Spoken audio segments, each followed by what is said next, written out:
In just the last month, I'm up over $600,000 on my main investing account. And I'm also up $250,000 in a separate Tesla account. I've also made in the past few months over $350,000 on meme coins alone. So it doesn't matter if it's the stock market, the crypto market, meme coins, I'm consistently printing money from all of these different industries. Whether it's a multi-million-dollar position in Bitcoin or even as small as a 10K position in a meme coin, I'm able to make money from all of it. And the craziest part of my investing strategy with crypto is I'm pretty much only spending about 10, 20 hours a week analyzing the market. And so it's a strategy that all of you guys watching this video probably have the time to implement yourselves. So if you give me just 15 minutes, I'm going to break down to you some of the biggest lessons that I've learned recently from making almost $1 million in the past month and from 7 years of crypto investing, so that you can 5x your profits from your own investments, whether it be the stock market, the crypto market. You can take these lessons to any asset class, basically. So let's begin.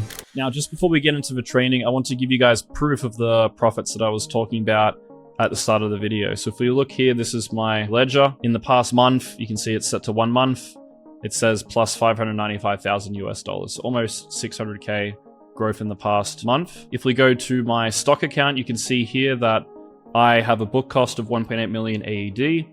That's what I put into Tesla. And you can see here, there's a 700,000 AED profit. Now that's not quite 250,000 US. Tesla's gone down since I filmed the intro a little bit, but it's still about 200,000 US dollars. And then if we go into my abstract meme account, you can see here that it's sitting at about $410,000. I invested about 50K into this portfolio. Okay, so it's up about 350K-ish since I started a few months ago. Okay, now in this video, I want to go over the latest lessons that I've learned from the profits that I've made in the past month that I think is going to really improve your investing. And we're going to time it at about 15 minutes. So I'm just going to show on my phone that it has just begun now. So first lesson is KISS. Keep it simple, stupid. A lot of people come to crypto and they think that they need to have a really, really complex strategy to make money from the markets. And I don't think that's true. I think when you're a beginner, there is going to be a level of complexity in the sense that you're going to have to do airdrop farming, yield farming, day trading, swinging shitcoins, long-term investing. You're going to have to do all these different strategies to eventually figure out what strategy works for you. But the end goal of investing, the end goal of crypto is you pick 1 or 2 strategies that you really fuck with, that you're really good at, that you enjoy doing, and you just double down on those. You keep doubling down, and that's where you make all your money from. I know guys in crypto that have been in for 5-6 years and they're still trying out new strategies. They're still doing 7 different strategies, and I don't think that's the way to go. Obviously, the market evolves over time, so maybe this year it's meme coins, maybe next year it's AI. You got to adapt, but you have to dial in and you have to keep it simple, right?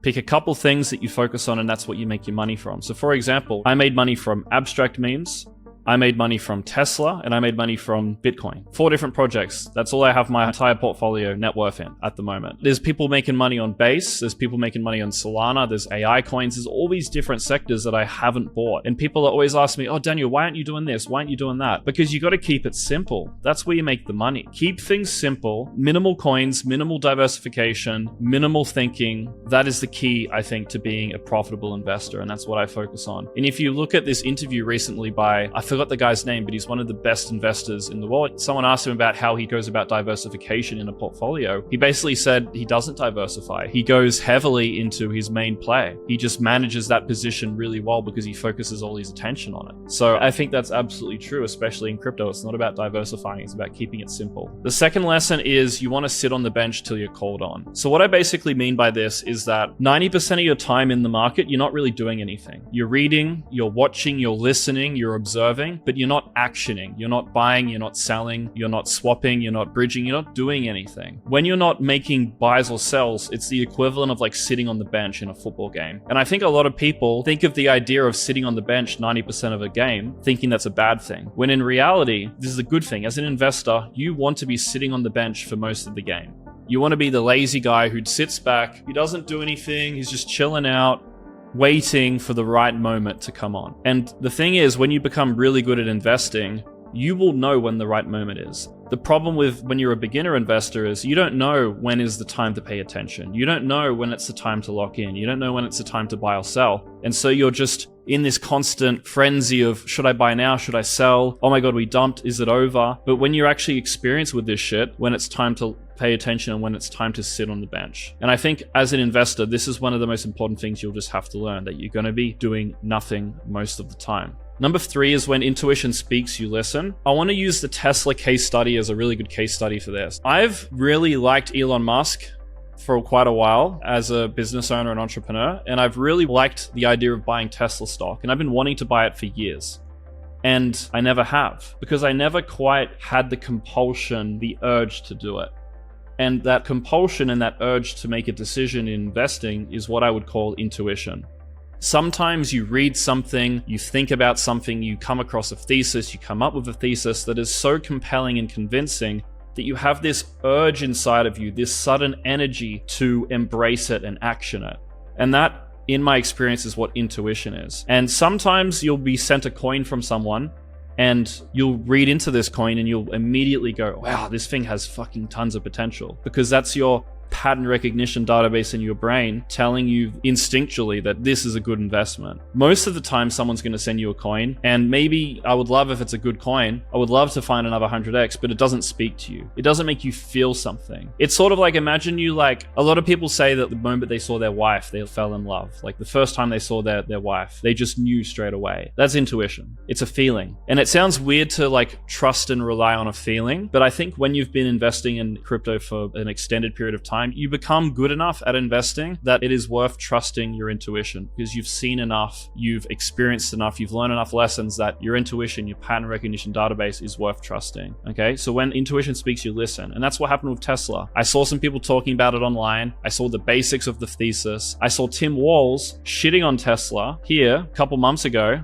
I'm not going to show the video, but he basically shits on Tesla, how on his phone he can look at the price falling. For me, it just spoke to me as a classic bottom signal. This next point sort of relates into what I just said with Tim Walls. Inflection points are your trigger to make moves. When I saw Tim Walls shitting on Tesla because it's crashing, because he hates Elon, because he's sided with Trump, that to me was an inflection point. That was a peak of something. How much more attention can Tesla get from the bearish perspective than Tim Walls, who was running alongside Kamala Harris, talking shit about Tesla at some sort of conference? That's about as much exposure as the bear side will ever get when a political candidate of America is talking about how good it is to see the price falling. Because in markets, the concept you'll come to understand is that markets bottom during peak fear and they top during peak greed. And when the market is near its bottom, bears will be their most confident. You'll see everyone who was shorting, who sold, who was hating on the project or the coin, whatever it is, they'll be going and they'll be gloating about how right they are. And that's what Tim Walls was doing. Price was crashing. He was gloating about how smart he was, about how great it was to see the price fall. That conviction of people thinking that price is going to continue to go lower is what you need to see for a bottom. So that's what I mean with inflection points are your trigger. You want to look for these periods where there is just a level of overconfidence on either side of the market. A classic inflection point is when crypto gets put onto one of the biggest magazines in the world. They've historically, when they put crypto on the front, that's a top signal. Or when they say crypto's dead, what now? That's the bottom, when they push that on an article. So that's sort of another insight there. The next lesson is to focus on these top 2 priorities, asset selection and timing. Asset selection is just picking the right thing to buy. The way that you pick the right asset is you need to forward look the narrative. So why did I buy Tesla and not any other stock? And why is Tesla one of the best performing stocks? Well, what's the narrative? You have to look at what's coming for Tesla. And I wrote the thesis here. This was the first stock I ever bought, by the way. I've never bought stocks before. First one I buy, I'm already in 200K profit. Like, it's fucking easy. Stocks are easier than crypto, actually. This was my thesis for Tesla. Elon pivoted from his business to help government efficiency, but the pivot's just temporary, but people are freaking out thinking Elon's not going to build Tesla anymore. Humanoids are the next big narrative that people will invest in. How do you get exposure to the humanoid narrative? There's a few public companies, but that's really about it. As a retail investor, the main play is Tesla. And you think about what led the past Tesla pump like a few years ago. It was the adoption of the electric cars. And we've now hit the next big narrative for Tesla, which is robots, humanoids. So that's sort of the next big narrative. And so when you think about like, what do you buy on a crash to maximize your returns? It's all about asset selection, front running narratives. And then the next, obviously most important thing is timing. You have to be very patient and you have to, like I said, sit on the bench till you're called on, wait for intuition to speak to you and then you listen, and wait for inflection points that you'll know in the moment that it's something worth listening to. Number 6 is that different industries require different frameworks.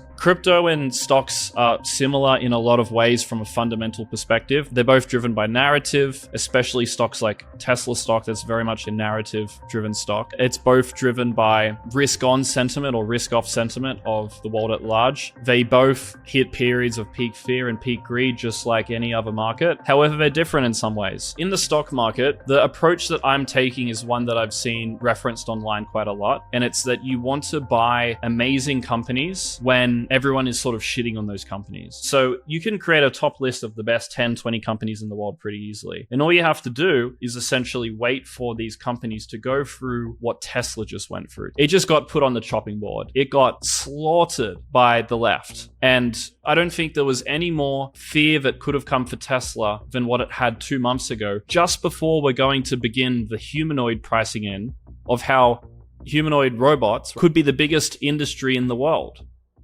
Like, how do you go from 2 months ago, everyone thinking Tesla sucks, to Tesla's now the leader in the biggest future industry in the world? It's sort of crazy. And so the idea of stocks is that you want to buy amazing companies when the world's shitting on them. That's my approach for stocks. For crypto, that's not necessarily the same approach. There's different principles you want to apply, different frameworks. For example, in crypto, new is better than old for altcoins. There's Bitcoin and then there's everything else. And that's sort of the way to view it. There's Bitcoin and then there's every other asset. Bitcoin has a different framework that you would apply than every other coin does. And that's different from the stock market world. It doesn't apply in stocks. In stocks, it's not just Tesla stock and then there's everything else that doesn't apply. The lesson here is essentially, just to sum it up, that when you are investing in different asset classes, the fundamentals are the same, but the frameworks and the process and the strategy is going to be a little bit different. And the second to last lesson here is unique life experience is your edge. When I think about my Tesla thesis, one of the main reasons that I bought Tesla stock was because I knew that Elon Musk had a chokehold on attention worldwide. And when I think about attention and the attention economy, the lessons of how important attention is for a business, I've learned from running my own business. This YouTube channel has taught me the importance of getting attention. And because I've learned that lesson from business, which is totally separate from investing, I can apply those lessons to my investing process. So with Tesla, I know that Tesla is going to be one of the biggest companies in the world because Elon is one of the most famous people in the world that hundreds of millions of people respect, and the smartest people in the world, because they know of Elon, will want to work for his companies. He naturally attracts the biggest talent pool of the smartest people in the world that no other company could compete with. And that's why he's able to innovate at the pace that he is, because he naturally just attracts the smartest people who are going to get the best, most effective results. And I wouldn't have learnt that lesson if I didn't launch this business, because how am I going to know how important an attention economy is if I don't even fucking post content into it, if I'm just a consumer of it? And so that led to me buying Tesla to a large degree. And that unique insight for us is my edge to a large degree. And it's going to be the same thing for you. You have unique life experiences and that's your edge, because that gives you unique insights that no one else has. And the last insight here is consistent output is better than sporadic output. As an investor, your job is to every single day spend at least 10, 20 minutes analyzing the market so that you are consistently up to date with what's happening. And you should never, ever, ever, in my opinion, take a day off from analyzing the market. Because every day you take off is a week of catching up that you're going to have to do. It's not like the gym where you take rest days. It is something you have to turn up and do every single day. It's like eating. You're not going to go 2 days without food, unless you're some dude trying to fast. You're not going to go 2 days without food in the same way that you shouldn't go 2 days without studying the market. I think consistently applying yourself to analyzing the market, staying up to date with the latest news is absolutely crucial.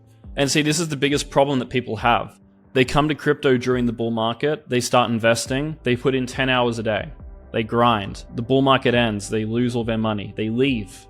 The bear market comes where all the good prices come in. They're not here. They're putting zero time in. And then they come back in the next bull run and they repeat the process over and over again. That doesn't work. Consistency works. You're here during the bull run. You're here during the bear market. You're here every day for years and years and years on end without any breaks. That is the key. Now, if you got a lot of value from this video, if you want more proof that crypto can change your life in as small a period as 12 months, and you want to learn more about my story and more lessons about the market, you should go to this video here. If you want to get personally mentored by me to learn the exact process and follow my investments to get your first $1 million or beyond from crypto, I have a private mastermind community that I run. If you'd like to apply, you can apply at the website here. But that's the end of the video, guys. I hope you got a lot of value. I'll see you in the next one. Cheers.